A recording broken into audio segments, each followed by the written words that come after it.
Бір досымның үйіне барып келатырмын қонаққа.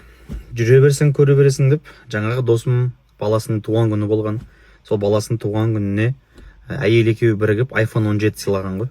Сонымен жаңа iPhone 17-ні Альпенгольдтың ішіндегі шоколадын алып тастап, соның қабына 17-ні салып, сөйтіп жаңағы сюрприз жасап, енді баласына бермей ма?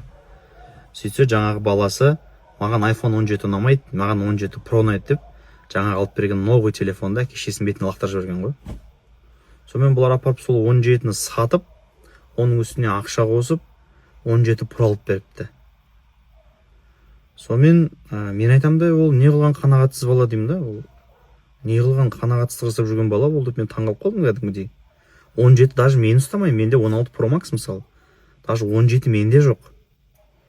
Сонымен жаңа айтам да, ол баланы үйтіп қатты еркелетпесеңдерші. Соны бетіне лақтырған кезден тәрп жүрмедім ба десем, қой детский травма алады дейді. Не қылған детский травма ол айналайын-ау. Жаздың күні бізді шешеміз шыбықпен қолап жүріп ұратын. Қыстың күні тоқша күннің шнуры болмаса сыпыртқымен үйде қолап жүріп ұрған кезде жалаң аяқ далаға шығып кететінбіз. Жаны ашып үйге кір деп айтама десең, наоборот үсіп өл деп естіліп алатын шешеміз. Сол кезде біз детский травма алмадық. Ол не деген детский травма деймін, мен таңғалып жатырмын кәдімгідей. Енді заманына қарай адамы деп айтайын десең, заманда бәрі орында, бірақ адамдардың пейілі өзгерген ба?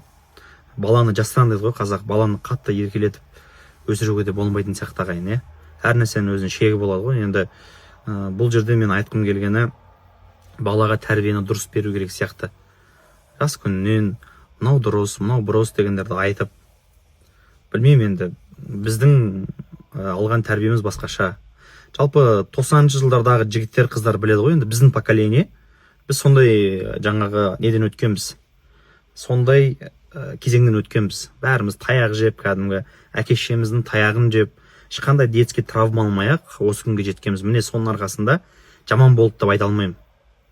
Сол себепті таяқ ол енді бір балаға бір қатты зиян тиетін нәрсе емес қой, арасында таяқ жеп тұрған дұрыс сияқты баланың ше. Сонда кішкене нормальный болатын сияқты. Білмеймін, енді кімге қалай, қазір заман өзгерді ма білмеймін ғой. Мүмкін әркімнің енді тәрбиелеу методикасы әртүрлі. Сондықтан да пәлен алмайды екенсің, бірақ сәл сол нәрсеге қарап, қынжылып бір ішің ашып қалатын сәттер болады екен. Соны айта салайын дегенмін сіздерге. Ал достар, бүгін кештен баламыз екеуміз сықиып тұрып киініп алдық, жап-жаңа киімдерімізді. Сөйтіп мамамызды, яғни менің әйелімді, одан кейін қызым бар, еще екеуін кешке ужинға апаратымыз, Ансар екеуміз, как джентльмен. Балам, мамаң. Естеп қояды. Мамасын бүгін қуантып қояйық, балам.